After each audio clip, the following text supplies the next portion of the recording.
If you're anything like me, you use AI tools every single day now, multiple times a day.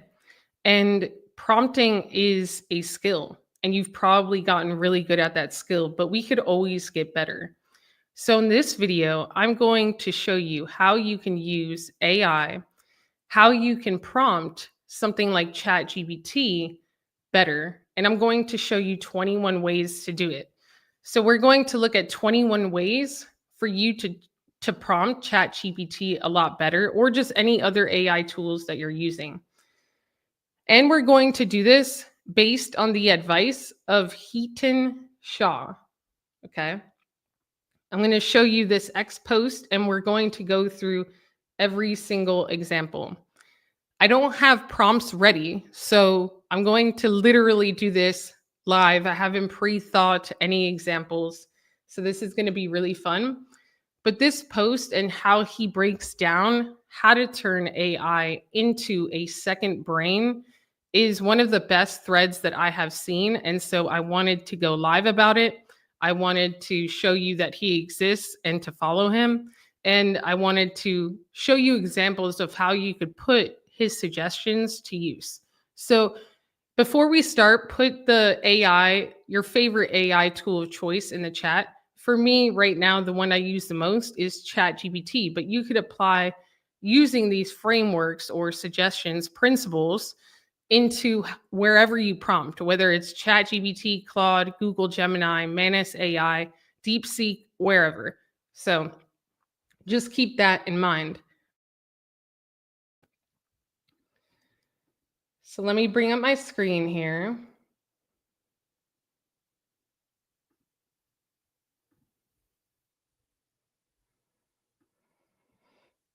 Okay. As you can see here, it says, and this is his profile. By the way, he started Crazy Egg and he started Kissmetrics. He also was a founder, co-founder of Nira, and I know that they sold recently, but just between Crazy Egg and Kissmetrics, they were huge, and it shows his, credibility. So it says AI can be a search engine or a thought partner. I spend 3+ hours daily shaping responses so I don't waste time on shallow answers. The key, knowing how to push it past surface level thinking. Here are 21 techniques to turn AI into a second brain, not a toy.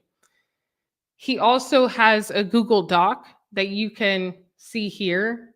It's free. You didn't even need to put in the email, an email opt-in where he breaks down the technique, the description, when to use, and how to modify the prompt.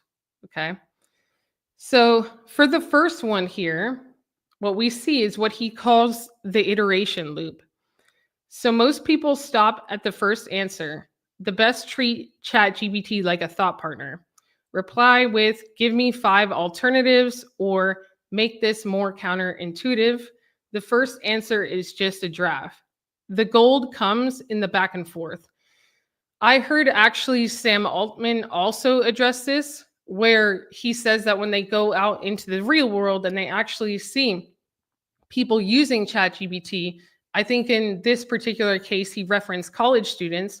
He found that the ones that just ask something, get the first response and take it, were actually benefiting a lot less than the ones that would go back and forth and it be an actual interactive conversation that would lead to a different place. So it's almost like you have to give it that interaction to get to the real gold. So let's do an example of this one in real time.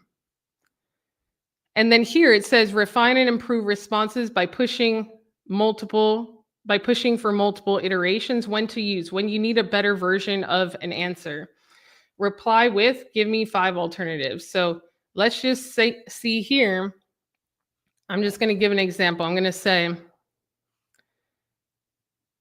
what are the top 3 things that an entrepreneur can do on LinkedIn in terms of content strategy to generate inbound business? Okay, so I'm just going to ask it a question, but we're going to be intentional. And in real time, this first answer is probably not going to be good. So I'm going to push it. Well, actually, the first one is good. So publish a weekly newsletter. Okay. Post short form video and then go live bi-weekly. Now remember, it has my memory here, so it's also going to be a little bit biased because it's going off of my framework and that's kind of my framework. But I'm going to push it. I'm going to use his suggestions. I'm going to say push this further with an unexpected angle. Okay? And then I'm going to say give me 5 alternatives. This seems a little cliche or generic. Push this further with an unexpected angle.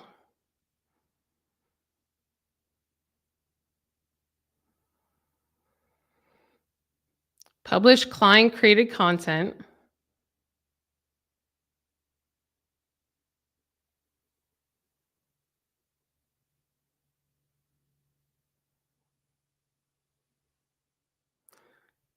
Use trigger post strategy to surface silent buyers. This is actually a good one.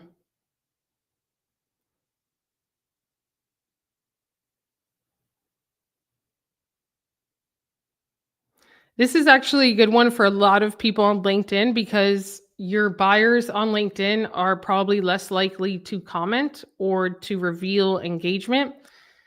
So if you were to do something like this and then you were to say, you know what, I know you can't post because your boss is watching, or I know you can't post because you have a board, you don't want your employees to know that you're watching this video, then DM me. Go live to practice closing in public.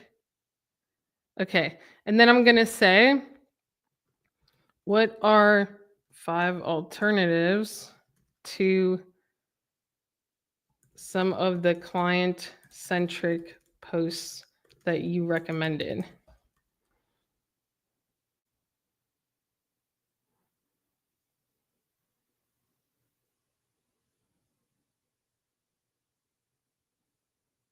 So the whole point is to never, a good rule here, never settle for the first answer, right? Just like in life, where you may never settle for the first person that's ever, like the first person that has a romantic interest in you, whatever. Never settle for the first answer. Always try to push it a little bit.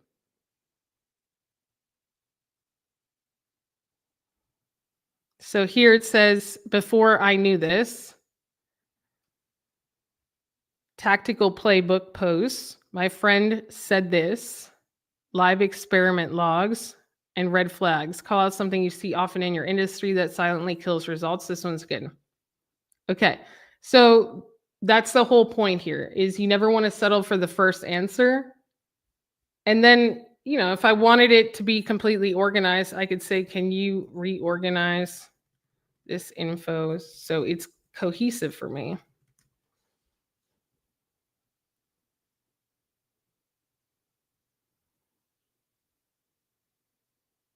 And then I'm going to stop it because I'm going to say, include the previous answers such as this.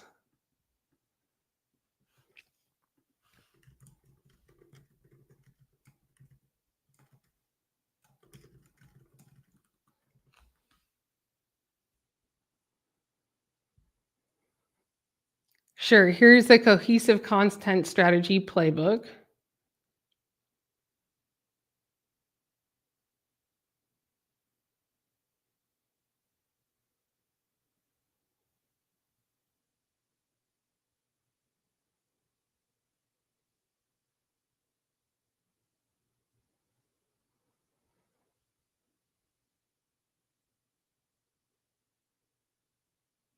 And then you see how it breaks it down?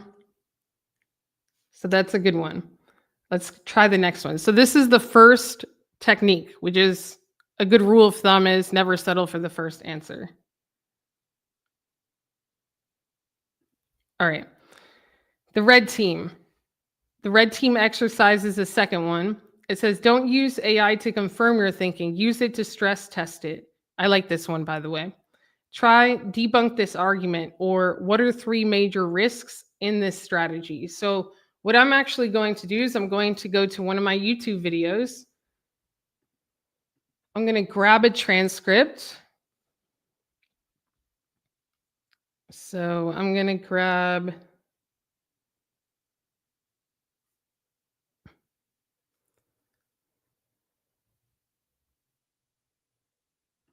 let me grab this one. So in this video, what I'm doing is I am explaining why you should start to go live as a founder in 2025 and how it could help your business.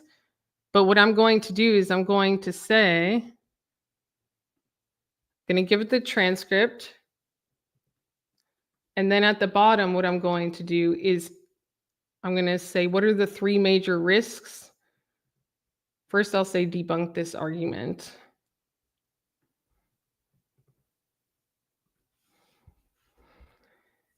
And then what this allows you to do is it allows you to see maybe critiques or weaknesses in whatever stance that you have. It allows you to see the other side.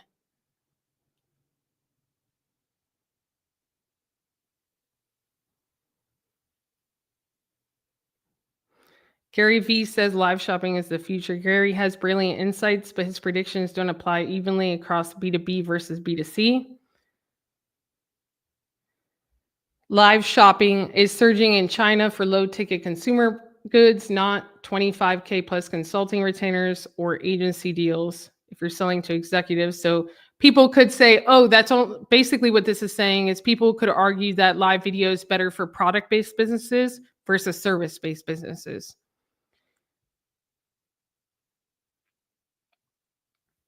So what's interesting is it even critiques Neil Patel's chart, because Neil Patel has this data that he released basically saying that the fastest ROI type of content is live video. And it says his chart is context blind. It shows faster ROI because live video is transactional when done right, like QVC or direct pitch. But without a product funnel, email list, or offer in place, most lives go nowhere. And I could argue this too, that it also takes skill. It does take product market fit, because somebody that doesn't have an offer, what can they sell on live? Unless they sell someone else's product, right? Number two, it takes a certain level of skill, charisma, confidence, and belief. And that really comes from the real belief in the offer and expertise, which is why when I'm working with one-on-one clients, training them to go live, the easiest ones to help are the ones that already have that established belief in their business and in their offer, right? As AI influencers are coming, so go live to prove you're real. AI influencers are on the rise, but that doesn't mean you have to go live to stand out. You just have to do what AI can't, okay? And then going live helps you. So you see how it debunks every single thing? It's pretty cool. And then what I could do is I could do this. So what are the 5 or 3 major risks of the strategy?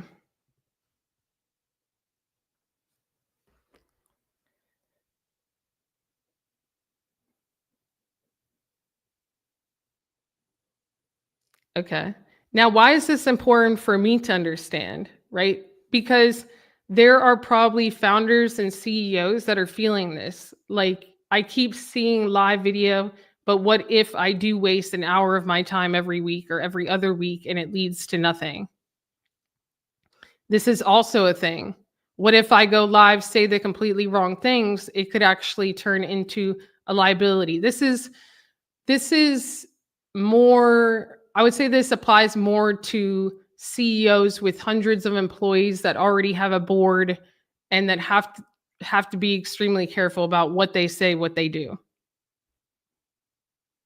But you see how inputting these prompts into your methodology or what you talk about, your stance on things, could allow you to create content for people that may be feeling these types of objections.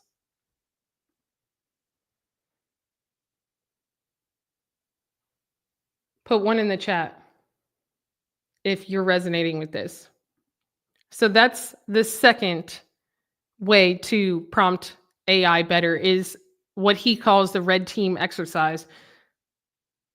I would call it maybe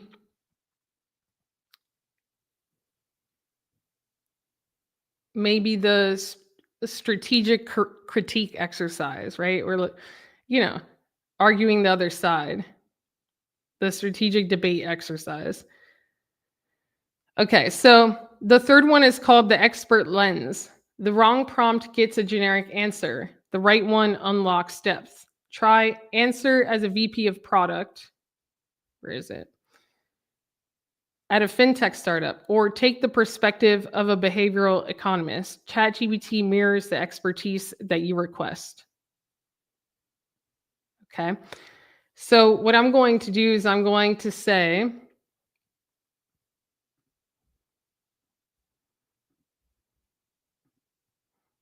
here, I could say, what are the pros and cons of starting to build a personal brand on social media?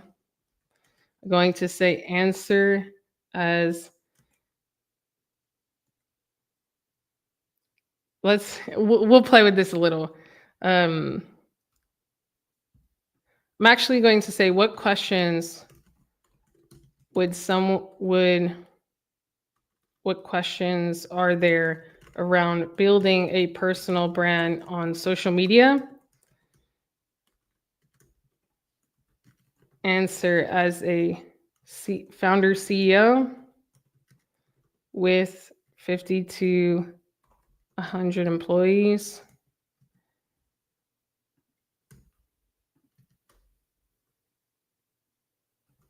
Who is in the construction industry.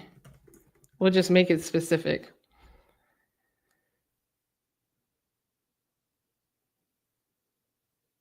So this helps you create content that relates more to your audience.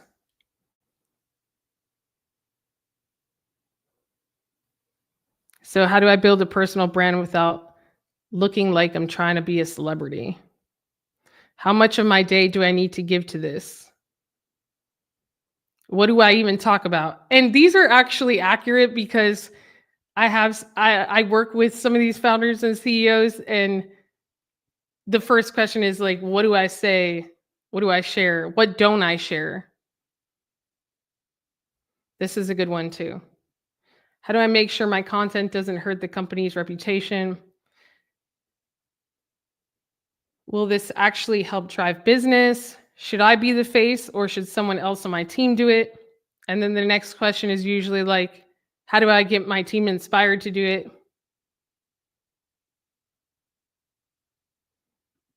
I'm going to say, now answer these questions like a CMO at one of the top 5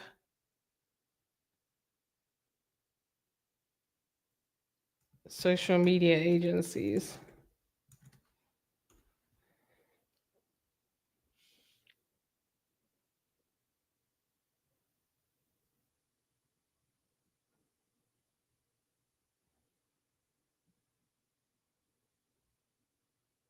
So this is cool. So just lean into prompting ChatGPT to answer like a certain type of expert.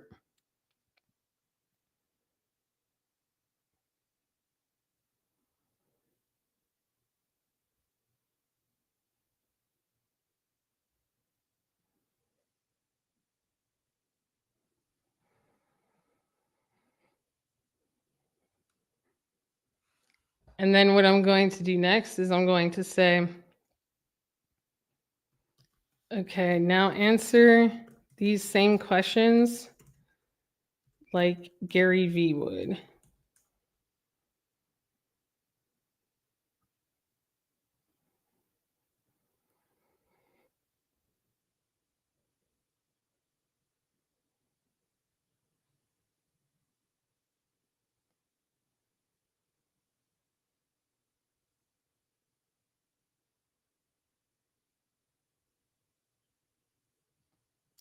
I think it's a little off here, but you get the gist.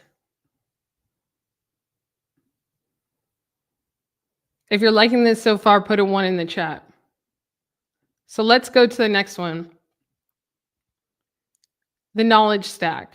Treat ChatGPT like a second brain, not a chatbot. Instead of starting over, say, use our last discussion to refine this, or build on the insights from my previous prompt. AI is more powerful when it remembers context. Okay, so let me find something really quickly.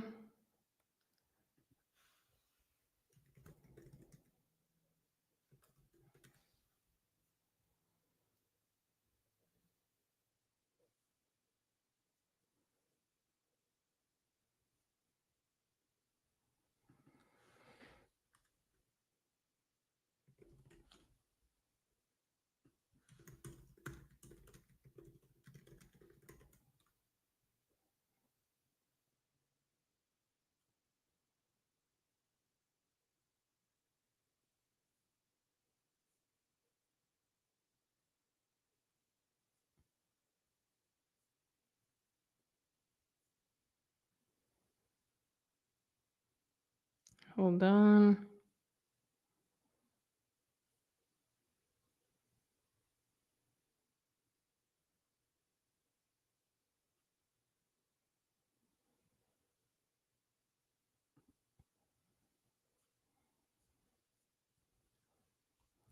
I'm looking for one specifically. 1 second.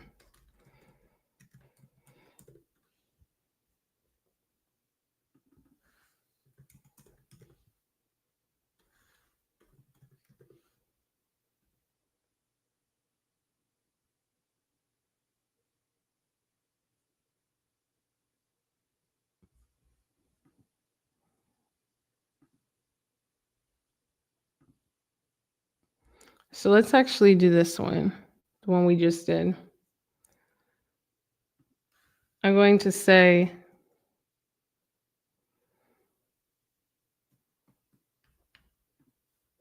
use our last discussion, build on the insights of my previous prompt.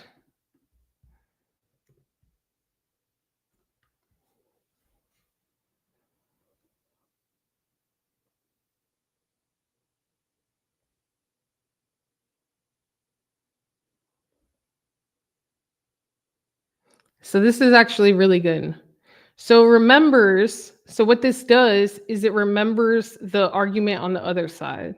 It remembers the transcript of what I am saying. And in this transcript, I'm arguing that if you're a founder CEO, you should start to go live in 2025 and what the benefits are. So it understands that side, it understands the other side of the argument, and then it's building on these insights. And this would actually be a great video for me to shoot, which is going live without strategy is a liability.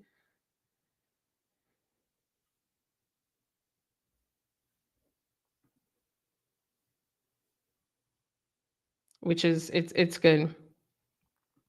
Next one, the blind spot finder. Good thinking isn't about what you know. It's about what you miss. That's so true. Ask, what assumptions am I making? What risks am I ignoring? Okay. What risks am I ignoring? The best strategists don't just seek answers, they look for blind spots before reality exposes them. So I'm going to just take another transcript here.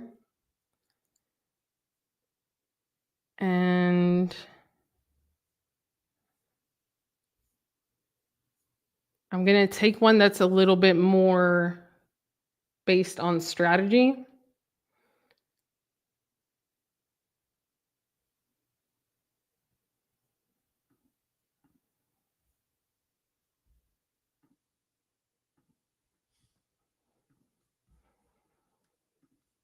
Okay, so I'm going to put this and I'm going to say, what assumptions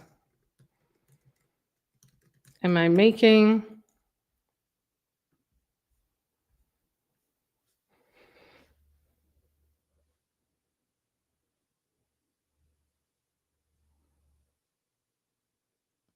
So in the video, I'm making the assumption that their 27,000 connections are the right people. This is actually a good point because in this video, I'm saying that if you have, let's say, 30,000 connections on LinkedIn, you launch your LinkedIn newsletter within the first 48 hours, you'll have 3,000 plus subscribers. And that those 3,000 subscribers could eventually go to a private newsletter or become customers. A percentage of them can become clients. But this is saying basically, what if the 30,000 followers or connections that they have on LinkedIn aren't the right people? What it doesn't have context about is that the LinkedIn newsletter title will filter that. So it's a good point because people do bring it up a lot. So I should address it. I should address the objection or the question. The CEO's followers are still active on LinkedIn. And again, it may not understand contextually that for them to subscribe, they must be active. They're not going to automatically be subscribers.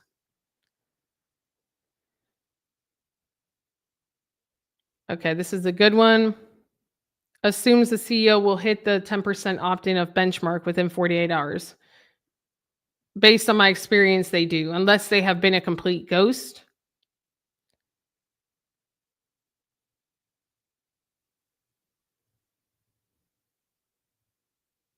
It assumes the CEO will publish weekly. That's a good one.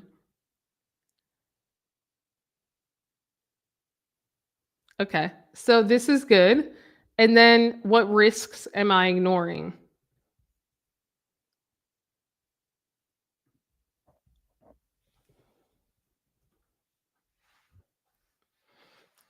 I love how it came up with 8. Like, I wonder why not 5 or 10?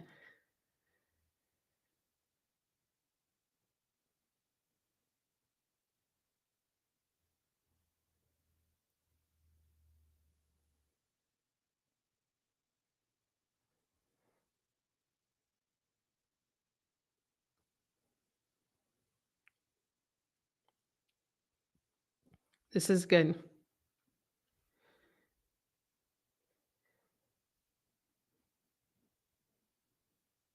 Okay.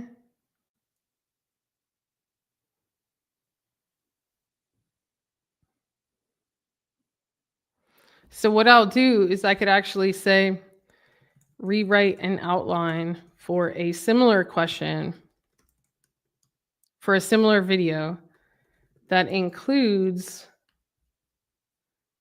the risks and addresses the assumptions. That includes removal or addressing of the assumptions,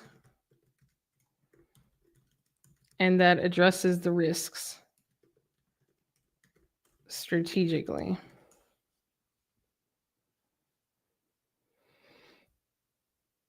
So any piece of content that you've created, even if you have a presentation or a webinar or you have YouTube videos or just a course, you could do this to improve.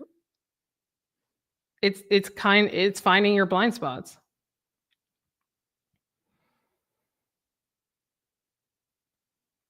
This is good. I'm not here to hype you. I'll walk you through what actually works and what could go wrong.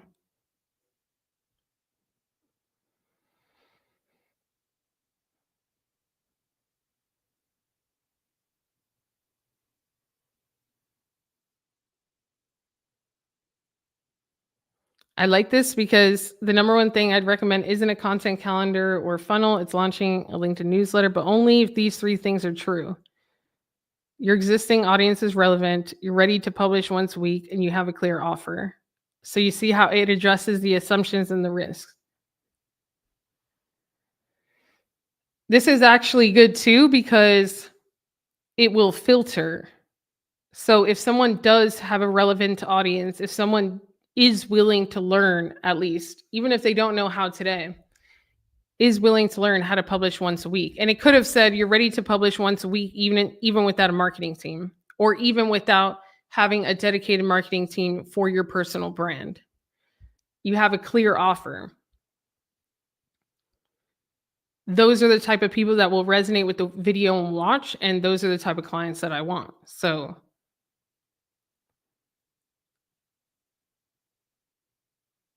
this is good.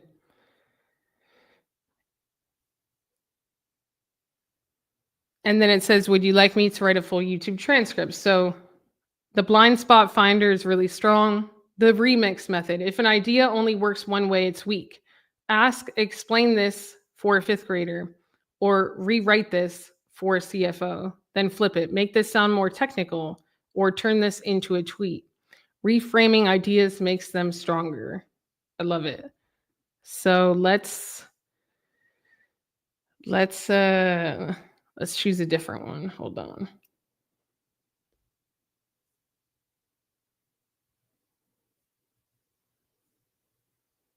I'm going to do an AI related video.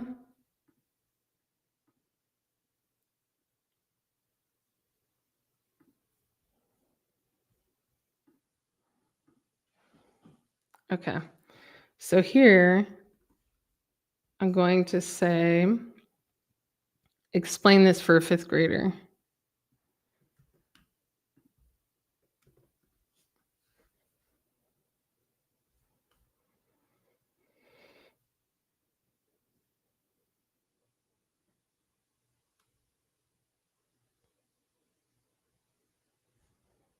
So I'm going to stop it, and then I'm going to actually ask it, would a fifth grader know what AI is, or should you explain that more?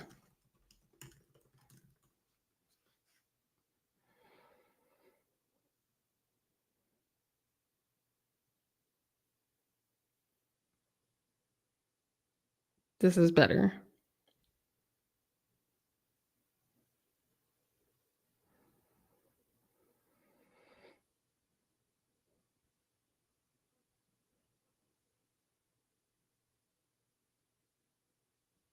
So it says AI's life is changing fast because of something called AI, and we need to get ready for it.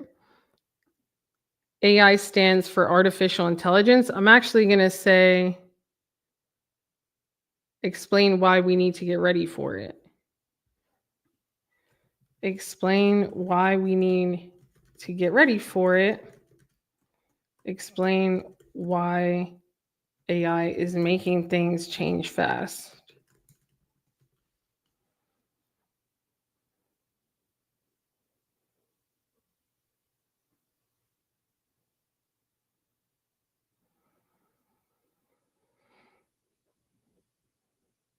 Okay.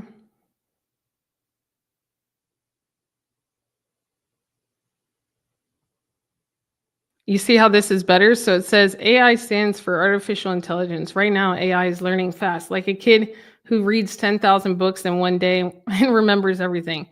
So why do we need to get ready? Because AI is already doing jobs that people used to do. That means the way we learn, work, and live is changing. All right.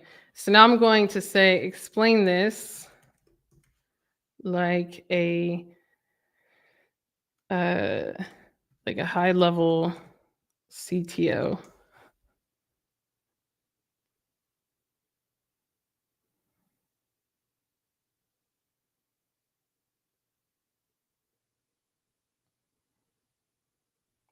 So the words that it uses, how it shares the message.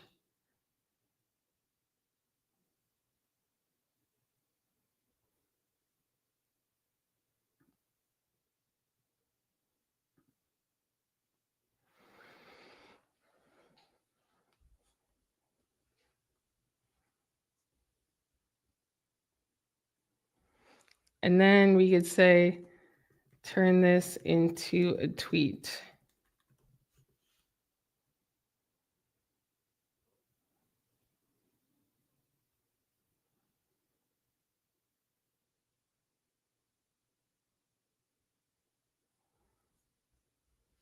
Now turn it into an Instagram story.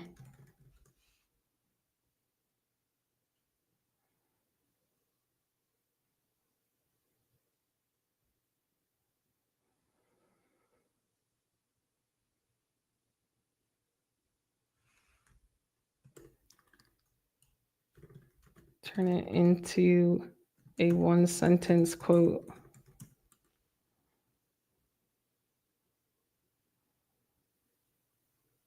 I could do a LinkedIn post too. You get the point. The point is to turn it into different. It's called the remix method. Okay, the 5-step dive is next. The 5-step deep dive. The first response is the shallowish push further, go deeper. What's the nuance people miss? Give me a real world example. What's the strongest counterpoint? The real insight comes at step 5, not step 1. So I'm going to say,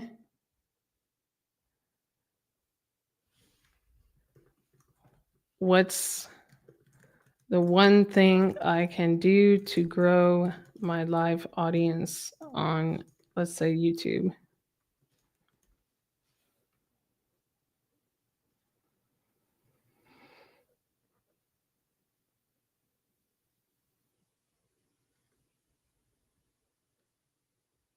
I asked it for one thing. It's giving me a whole list. Go deeper.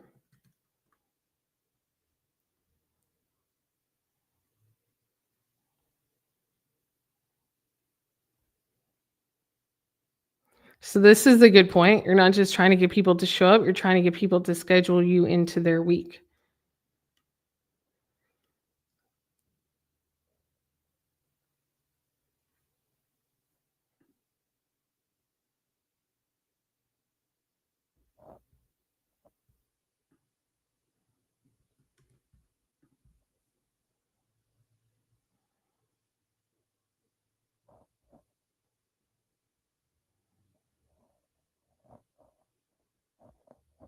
Okay.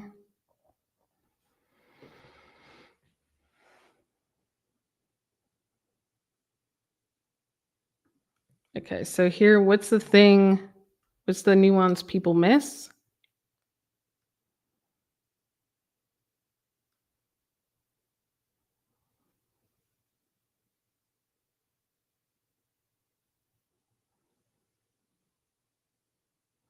So it's saying most creators obsess over viewer count, but the real game is this: who saw it?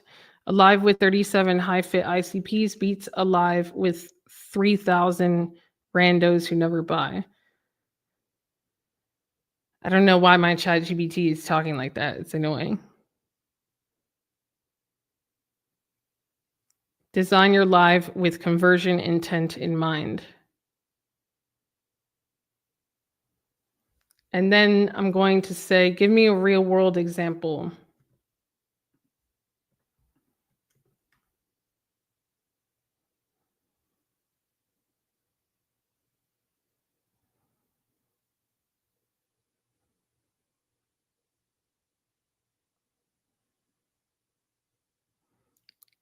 It says, here's a real world example from one of my clients. Who's the client?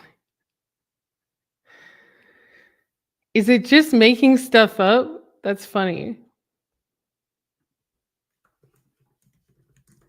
I'm going to say, what's the client's name? Are you just making stuff up?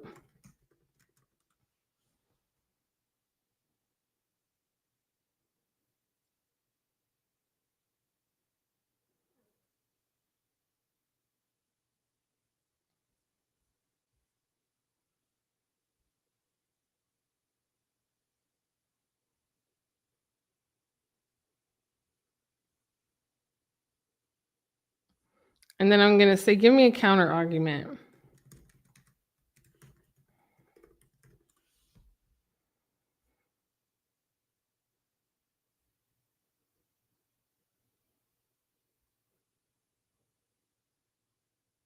So it's saying YouTube deprioritizes lives don't get long tail search traffic.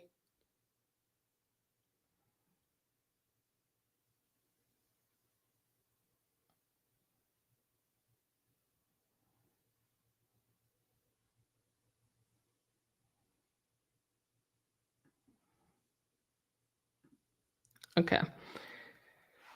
So keep pushing it more. The real insight comes at step 5. So 1, 2, 3, 4. Yeah, 5. Force constraints. AI thrives on limits. Instead of give me ideas, try give me 5 ideas under $1,000 or summarize this in 50 words. Constraints create focus. So summarize this in 100 words at the readability level of a 5th grader.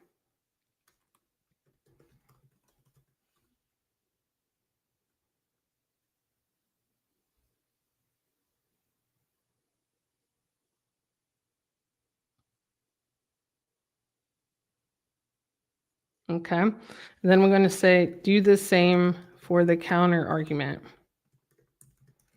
One strategy to grow my live viewers.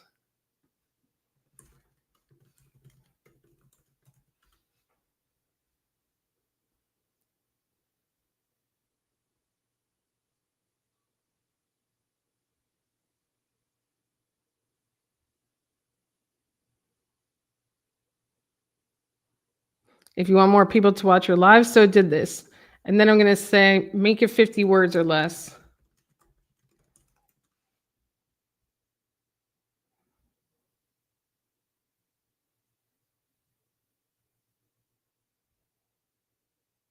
So give it constraints. Here, I could say, give me, hold on.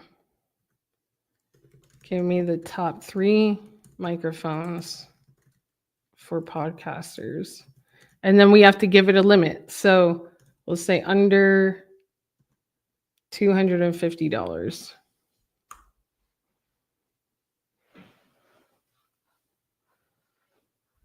So instead of saying just give me the best or give me the microphones, especially I think when you're looking for products, I would give it constraints. It's a good idea. And honestly, I would recommend this one as the top one as well. People ask me that question a lot. This is the one I recommend.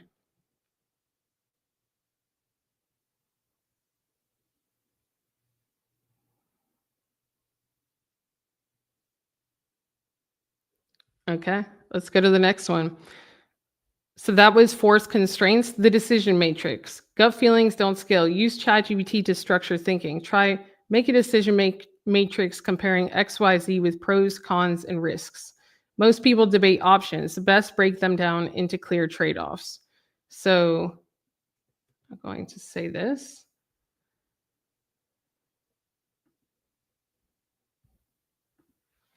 And I'll say, make a decision matrix comparing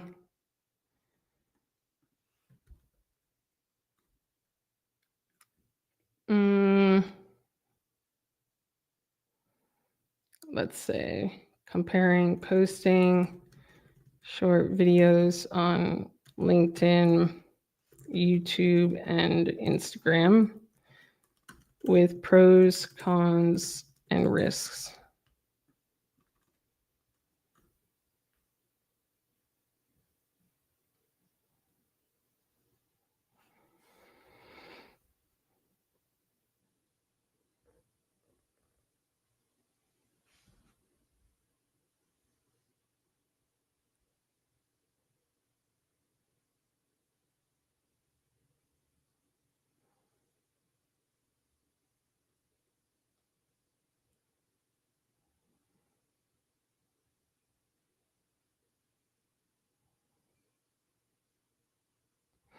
Now what I'm going to say, now for a founder CEO without a marketing team, do the same, but instead analyze going all in on what one platform versus posting on all social media platforms.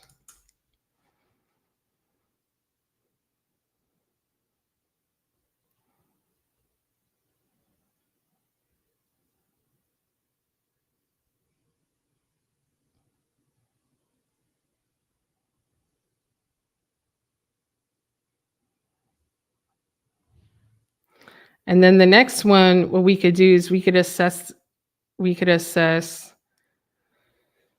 Okay. Now do the same, comparing hiring an in-house content strategist, hiring an agency, or hiring an agency.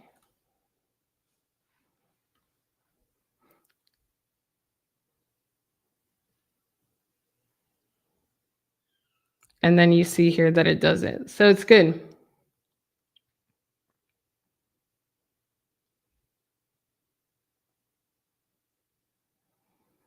This is good. So the next one is going to be the contrarian lens.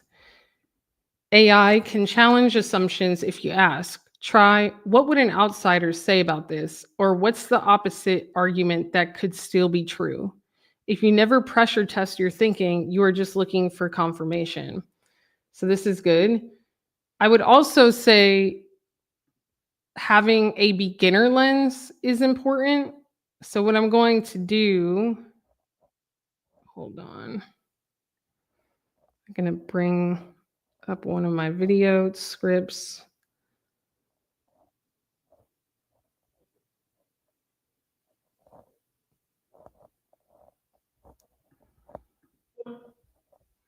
So I'm going to take this. And then what I'm going to do is go here.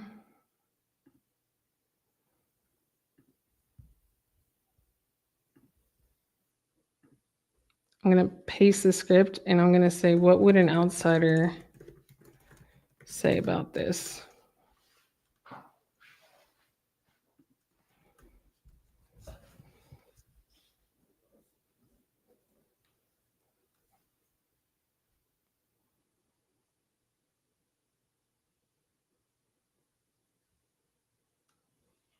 Okay, so they'd be surprised that it's not just about writing articles, it's about aligning the newsletter to one business goal.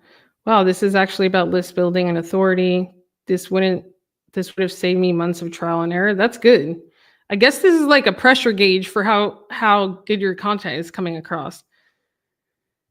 This explains why my newsletter isn't working. This feels like the missing link between content and clients. That's great. What I could say is, what would someone who isn't familiar with LinkedIn say about this?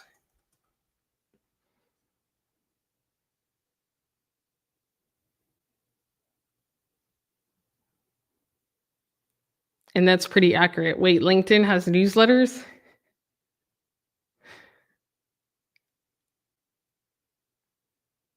So this is good for you to kind of see different levels of perspective.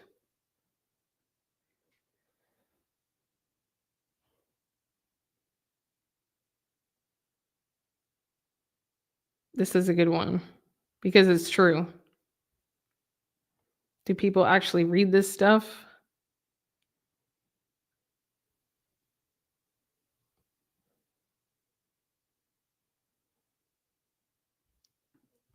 And then the other prompt that he has here is, what's the opposite argument that could still be true?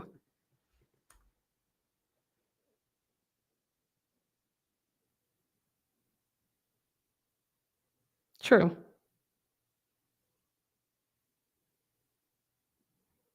This is true, but most people don't have an email list, right? Okay, let's move to the next one. So that was the contrarian lens. And I would even add one to that, which is like the beginner lens or the unaware lens. The type of person that has no idea this even exists, what would they think about it? The chain reaction method. Every answer is a building block. Instead of a single question, try summarize this, now critique this, now improve it, now make it actionable. All right, let's try it. So I'm actually going to go up here to the same one, but redo the prompt at the bottom. And I'm going to say, summarize this.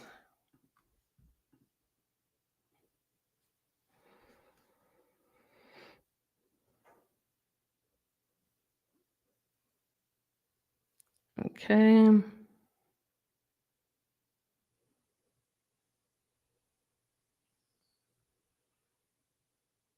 And it's doing a good job with the summary, by the way.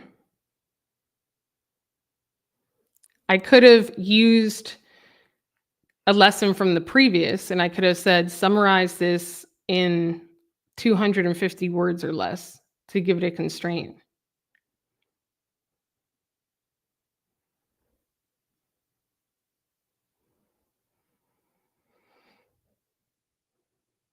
Okay. The next one will be, okay, now critique this, now improve it, now make it actionable.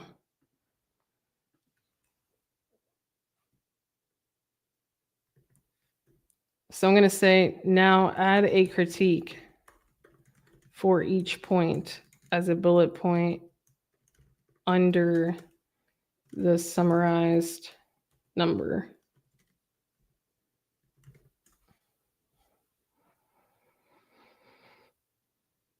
So here's your summary plus the critique format. Your newsletter must support your current business, and then I like it organized this way. So then it's adding a critique here. And this is true. This sounds obvious, but it's actually not. This is probably the reason why I talk about it first is if you don't get it right, everything else is wrong.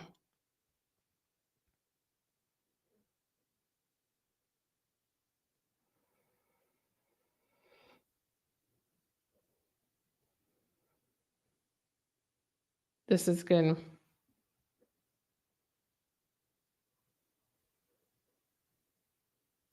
Okay. Now improve it. Now make it actionable.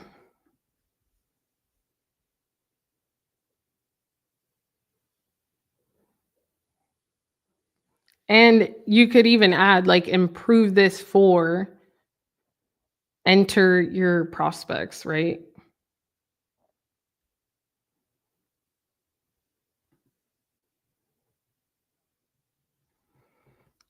So I'm going to say now improve it for established business owners.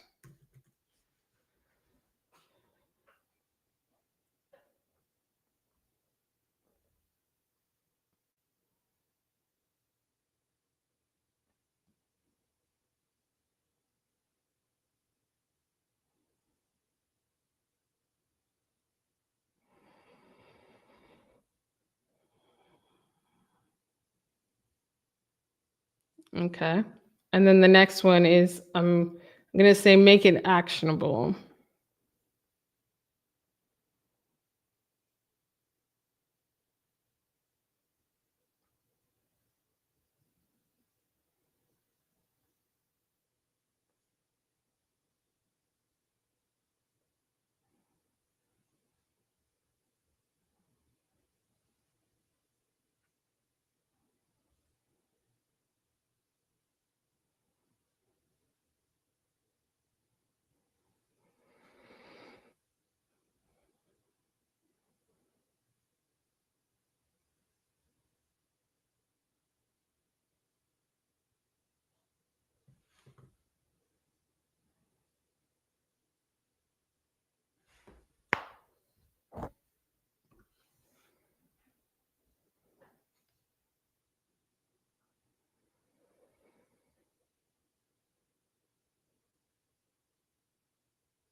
Okay. So it's saying define the single business result. And that's exactly what we do in the video here.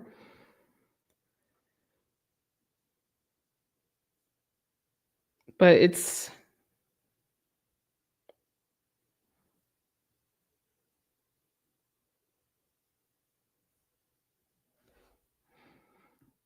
so I'm going to say this is out of sequence because after define the result, define the person, define the CTA, then it's decide on title and launch newsletter. I'm going to say make an actionable worksheet for this.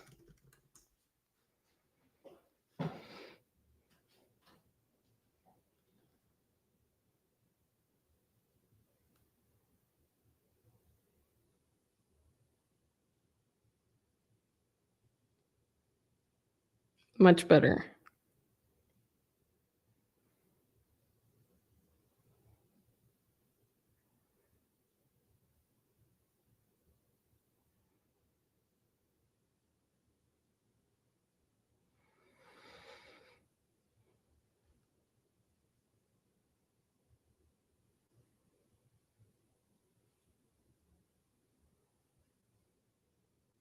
This is a little bit wrong because it has to be 30 characters or less, but I have to tell it that.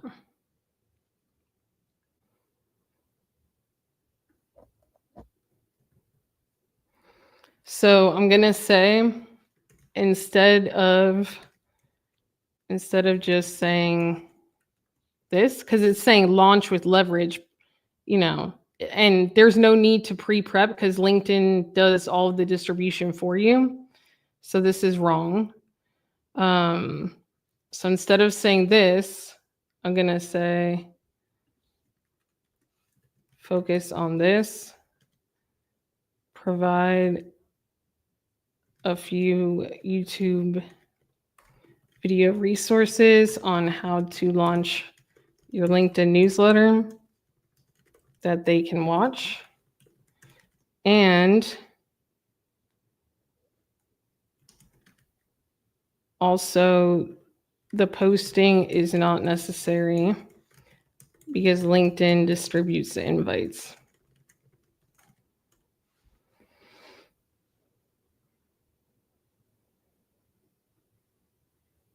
So you have to, once it's really good, then I could even be like, what things are missing to make it actionable, even more actionable and easy for someone.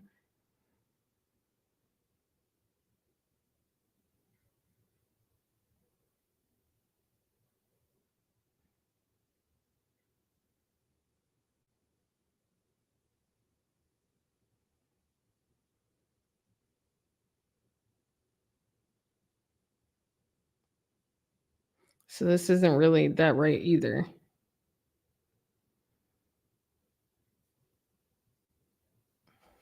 Okay, now redo the worksheet and include some LinkedIn newsletter tutorial resources.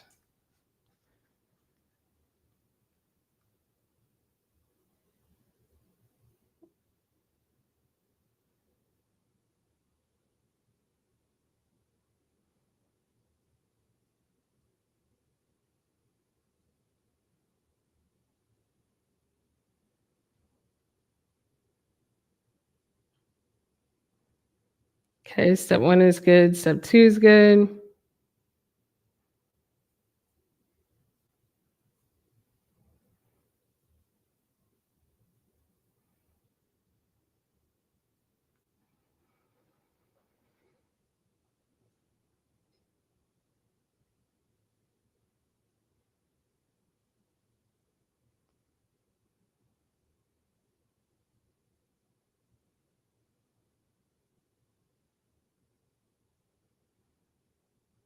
Step 5 could technically be writing your first article for the launch as well.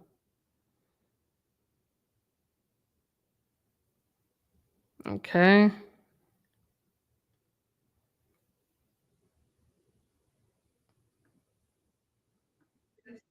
A. We're number 2 here.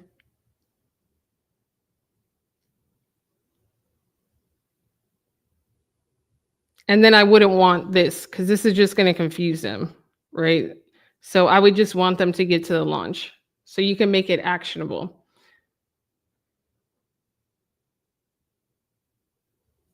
Okay, so let's move to the next one. Put a 1 in the chat if you're finding this valuable. The next one is the forced analogy. AI connects dots in unexpected ways. Ask, explain this like a sports coach would, or compare this to how chess players think. Okay, cool. So let me get a strategy video here.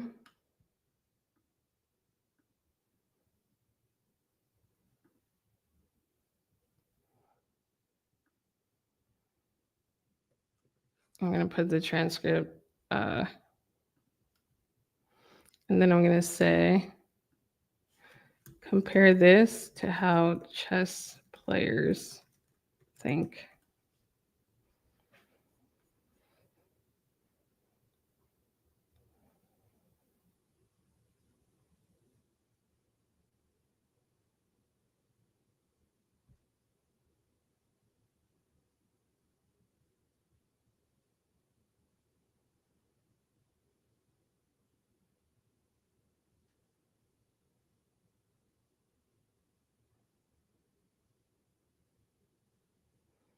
So it's saying claiming control of the board, building leverage, compounding wins.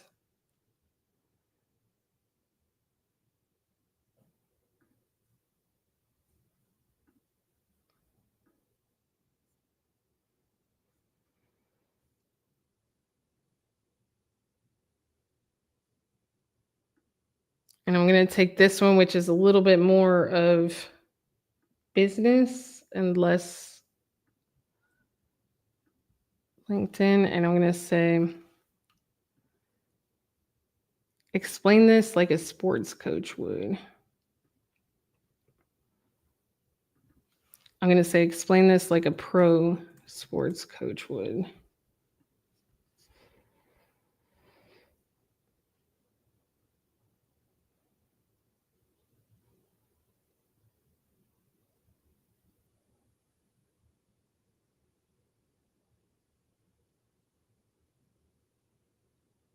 And this video was how basically high performers, the biggest thing that they do, the biggest differentiation is that they choose pain today to avoid it tomorrow versus avoiding pain today and experiencing it tomorrow.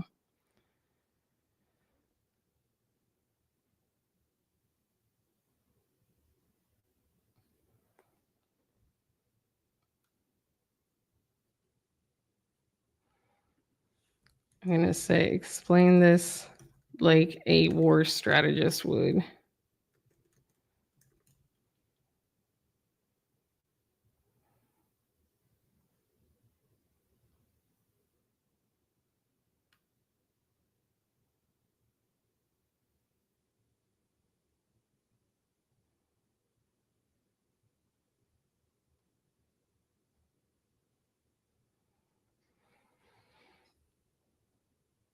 Pretty good.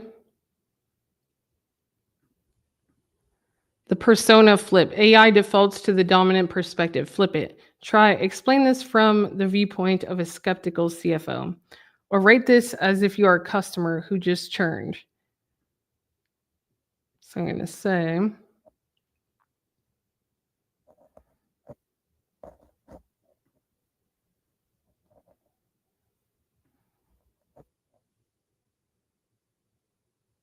let me see.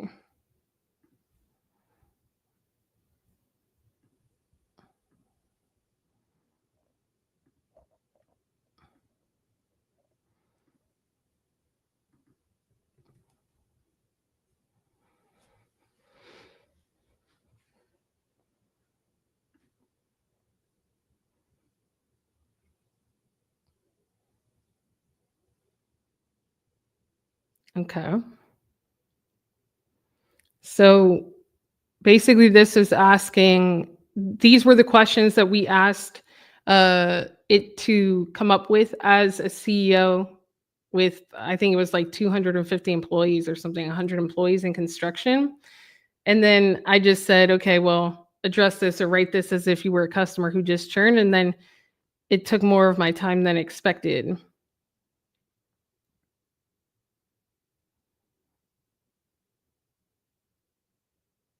And then we're going to say, explain this from the viewpoint of a skeptical CFO.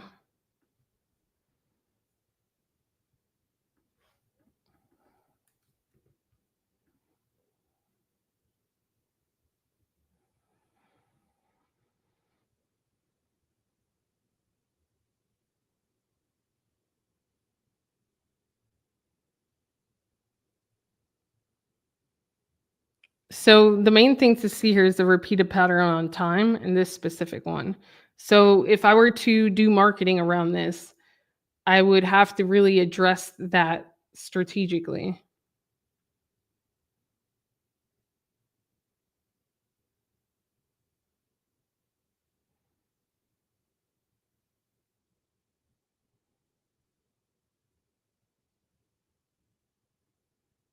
Okay, this is good. The priority filter is if everything is important, nothing is. Ask, rank these in order of impact, or if I could do one, which should it be? Okay, so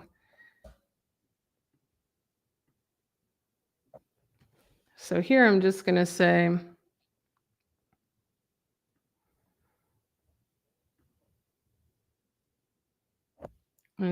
give me a list of 5 things I can do to strategically grow my live audience.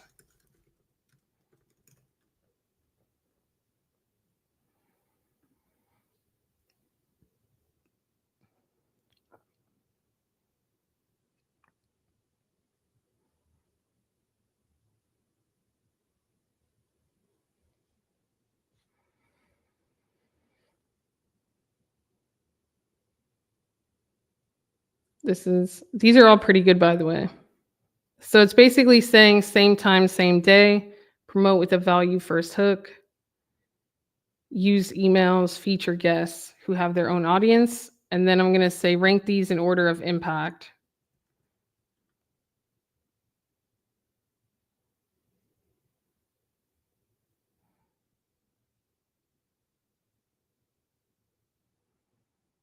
That's actually crazy because it's giving me 2 responses and they have number 1 and 2 I think are completely different.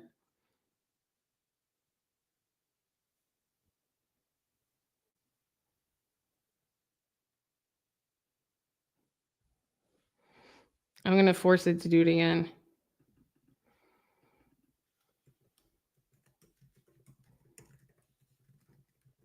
Imagine asking AI to rank something in order of impact and it's still giving you the choice.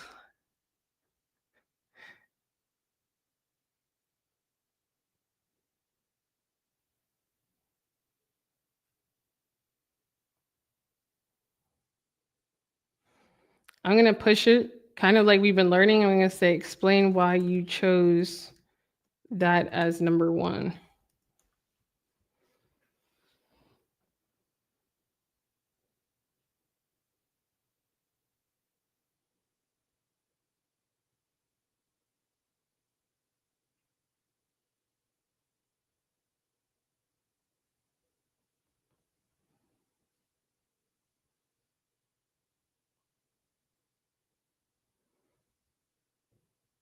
And then he has the prompt here, if I could only do one, which should it be?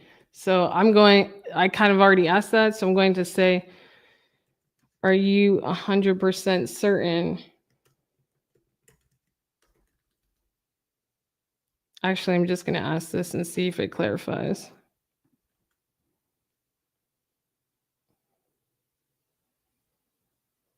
So now it changes it. That's hilarious.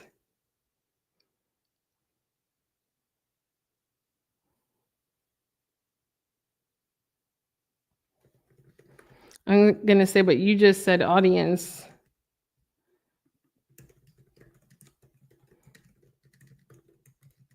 And then you switched it. Which is it?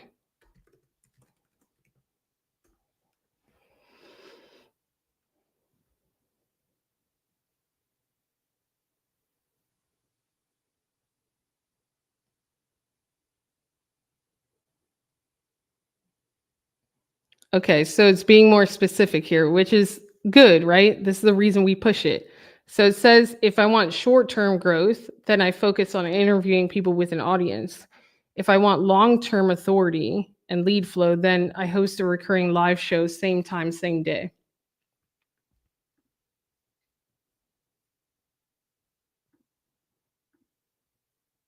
All right, next one. And this is how much I love you guys because this is long.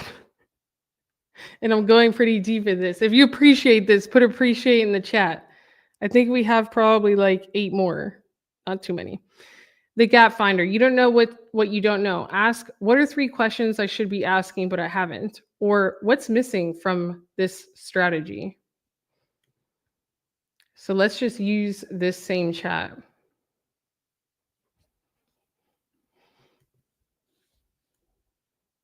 What are 3 questions I should be asking but I haven't? What topics are closest to a buying decision for my ideal client? What is my process to re-engage live viewers after the event? And if someone showed up to 5 of my lives in a row, would they see my value clearly enough to refer me or hire me? And the answer is yes. What's missing from this strategy? And if I don't understand something, like one of the things to keep in mind, if you don't understand this or you need help figuring this out, you could ask it. Like here, I could say, what process do you recommend based on what you know about my business?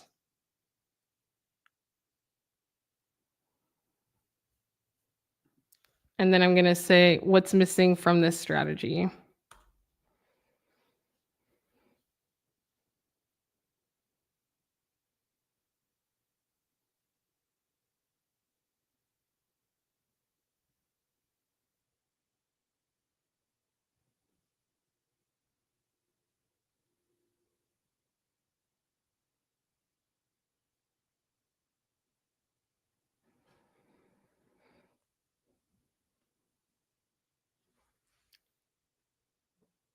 I'm going to say, create a visual map of this.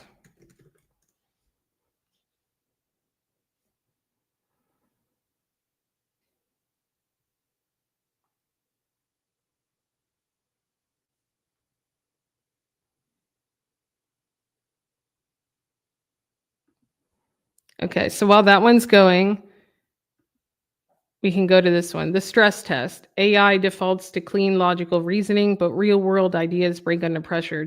Find 3 ways this could fail.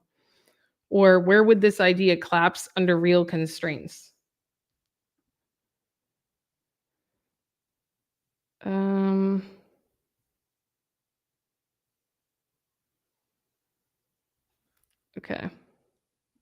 So let me go here.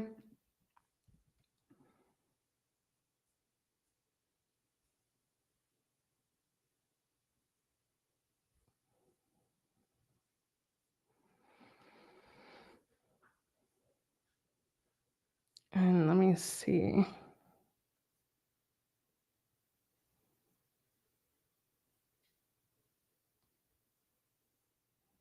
Which video I want to choose. Hold on.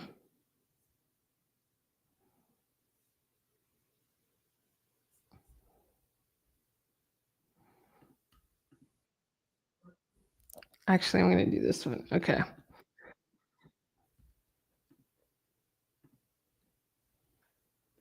Okay.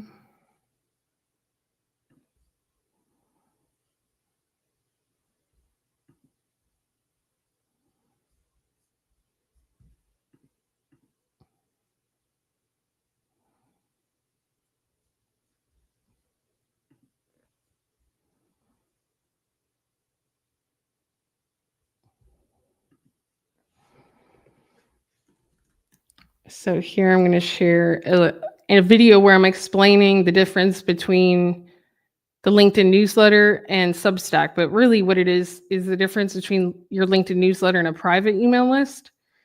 And I'm going to say, what are 3 ways that leveraging your LinkedIn newsletter to grow your private email list could fail?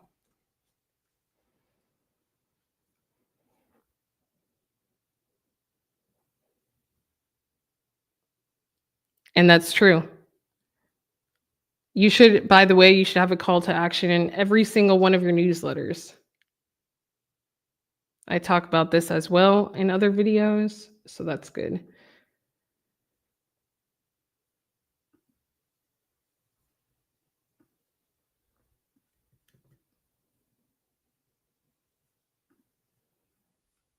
And then where would this idea collapse under real constraints?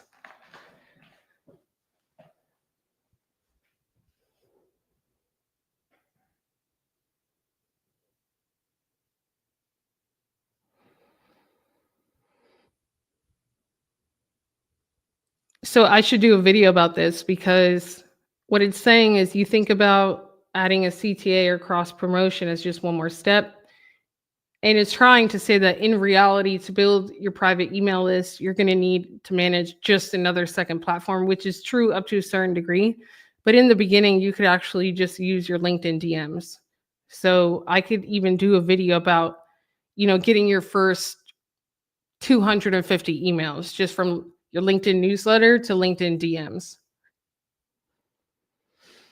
And then after that, you're going to want a platform because it gets into a lot of manual labor.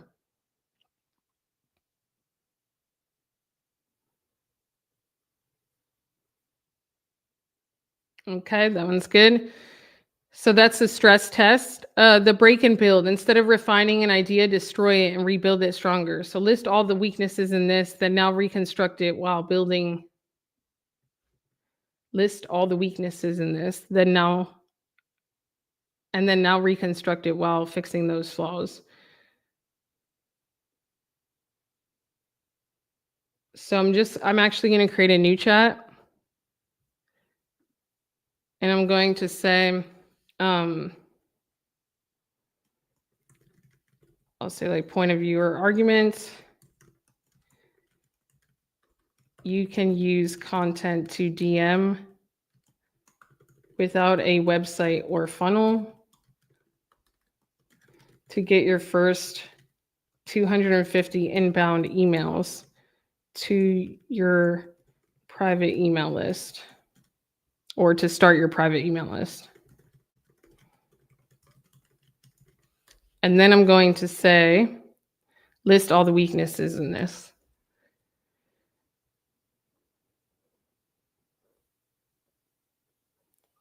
Okay, so and this is important for me to understand because if I were to do this video, like get your first 250 inbound emails on LinkedIn without a website,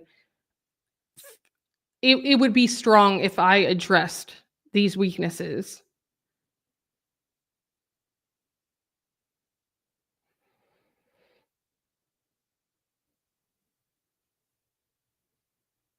Okay.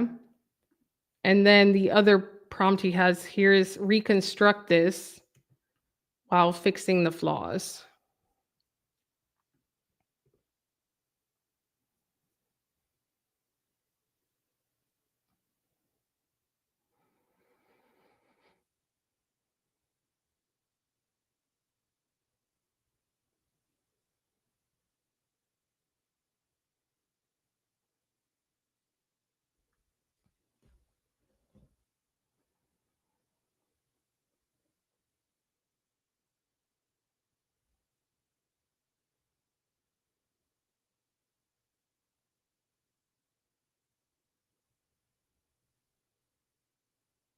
Okay.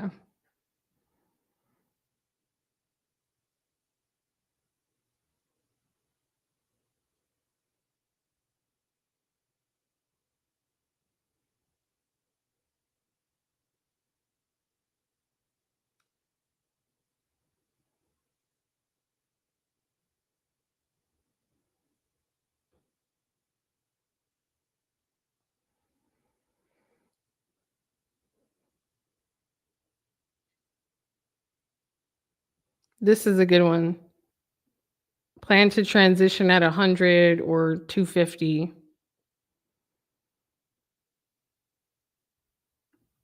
Perfect. The extremes approach. AI thinks in averages, force it to think in extremes. Give me the most radical version of this idea. And this is actually a good idea, by the way.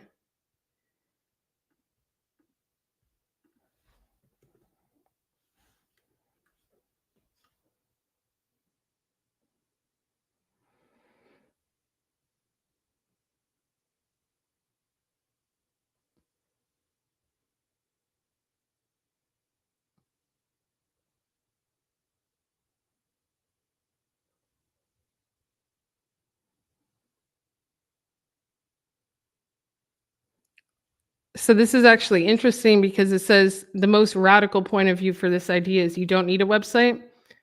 And that was a thumbnail on a recent video and a recent YouTube video in general, and it did well.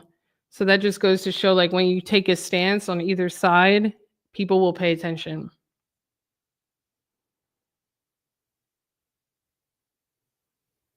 Another one that would probably be good is like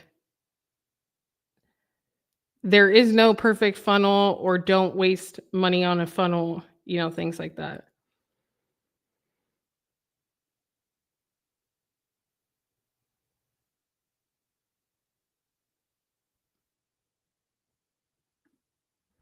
And then now strip it down to the absolute simplest version.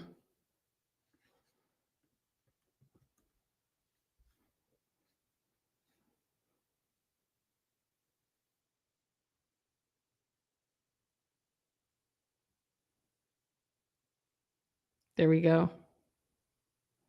That's pretty good. So the next one is the layered explanation. Great ideas work at multiple levels. Try explain this in one sentence, now one paragraph, now in a full page breakdown. If an idea doesn't scale from short to deep, it is truly unclear yet. It isn't truly clear yet.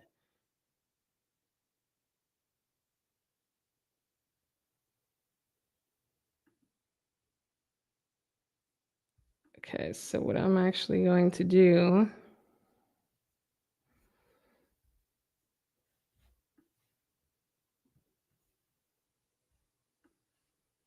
is I'm going to take these techniques, these AI techniques, and I'm going to put them in here. And I'm going to say, explain this in one idea. Or explain this in one sentence. Stop, pause. You can always go up here.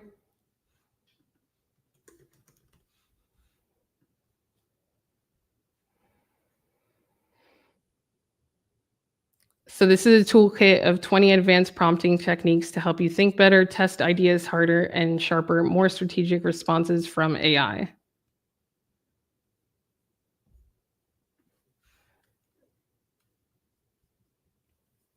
I'm going to say, explain this in 7 words.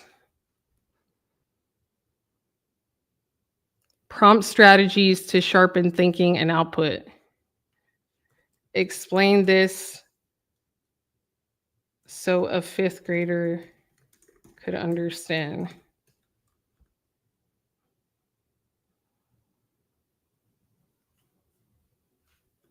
In 10 words or less.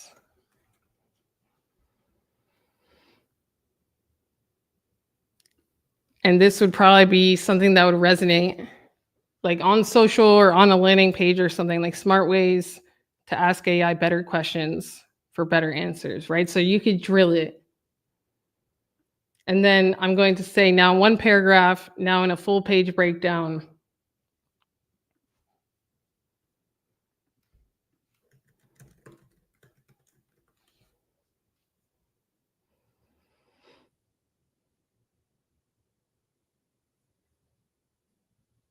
Okay. Now in a full page breakdown.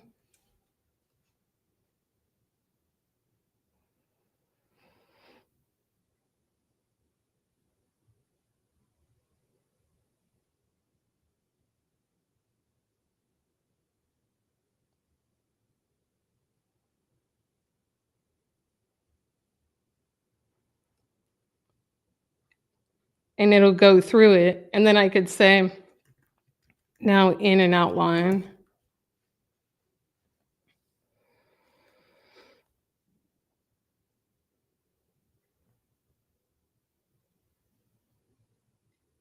And you see how you could push it.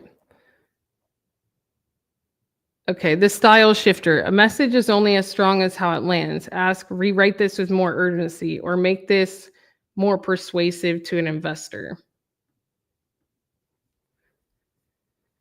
So up here, instead of saying, now write with one paragraph, now write as an outline and everything, I'm going to stop this. And I'm going to say rewrite with more urgency.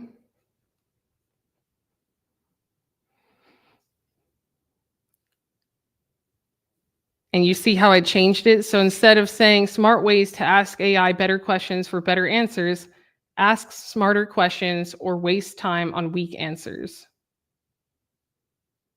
That's good. And and then he has here, make this more persuasive to an investor. So I could say, instead of investor, I could say entrepreneur.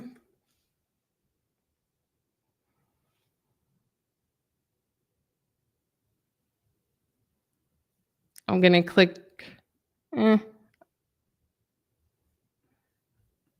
make this more persuasive to a business owner.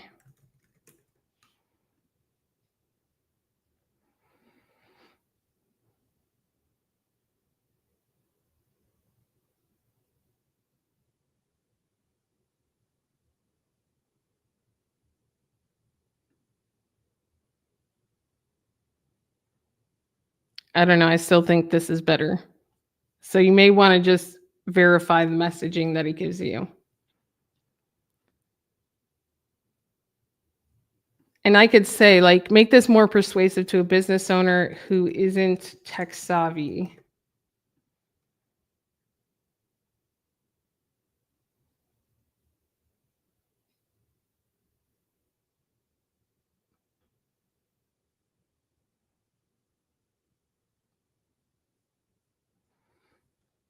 This is weak.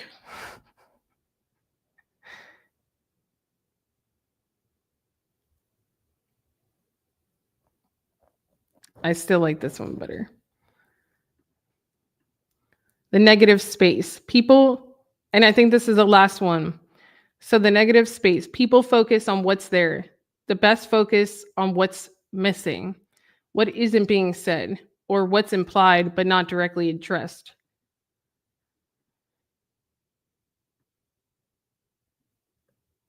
Okay. So what I can do is I'm actually going to get this video transcript from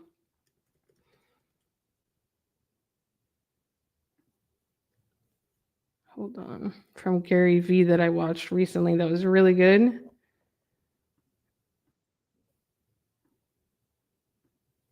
And I'm going to put this in. I'm going to say what isn't being said.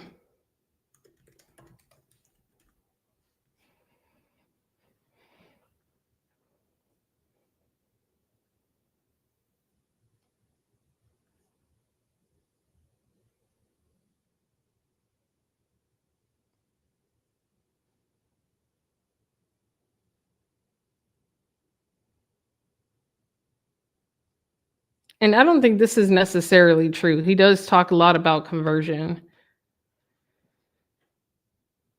This is true, though. Creative stamina is a skill. He implies everyone should act like a media company. What he skips, most CEOs, founders, and SMBs don't have the reps, confidence, or skill set to show up on video. What's not being said, there's a steep learning curve.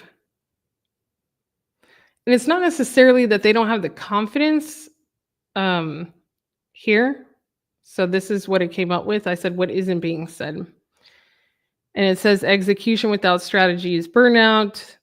It says that he doesn't talk enough about conversion. I think he does, though. Creative stamina is a skill. Not everyone has it. I would change this to really, it's the desire. Not everyone has the desire to help people at scale and to show up in their content, which is fine as long as you're aware that by not doing that, you're putting yourself in a potentially vulnerable position when just one of your competitors does and takes the market. So it's a choice. Content volume, okay.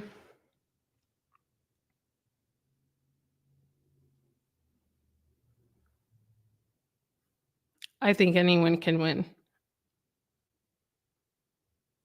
Brand building is a long game. It is. So this could be a big video, right?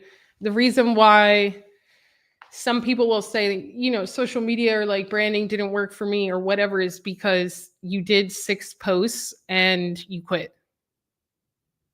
A lot of people don't have their tipping point until sometimes a year.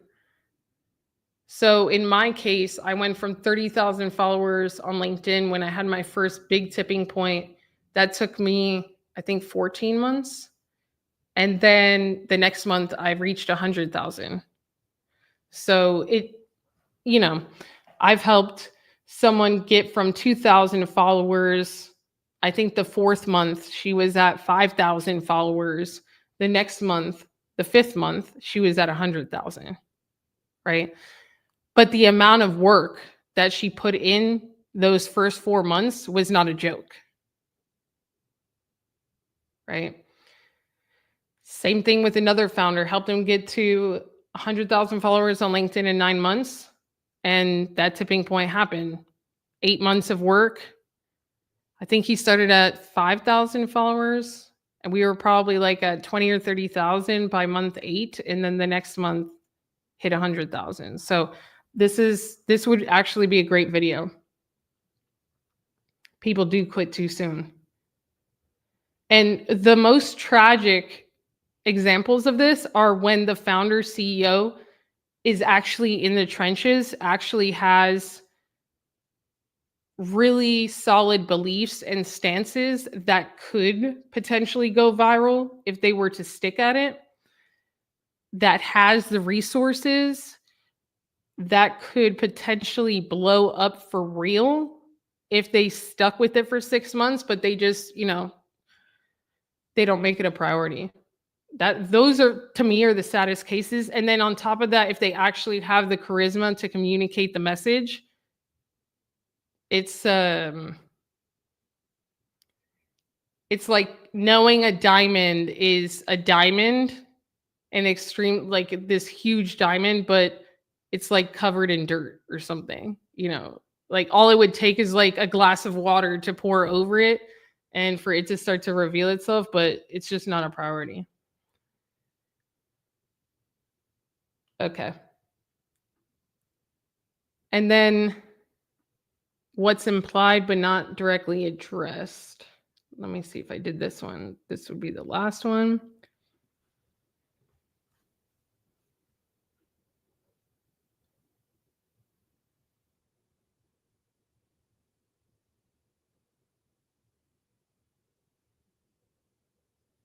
This is a good one.